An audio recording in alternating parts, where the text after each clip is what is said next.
Hi, I am Gerald Barbacena and I am 33 years old.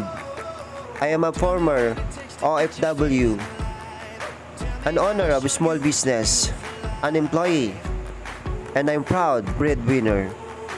Bilang isa pong dating OFW, naranasan ko po kung gaano kahirap ang buhay at ngayon po ako'y nagpatuloy mangarap at nagkaroon po ako ng maliit na negosyo habang ako po'y nagtatrabaho.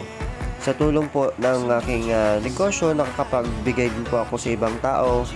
Naniniwala po ako sa kasabihang nasa tao ang gawa, nasa Diyos ang awa. Kaya wag po tayong tumigil mangarap, kumilos at gumawa ng tama. At para maabot natin ang ating pangarap.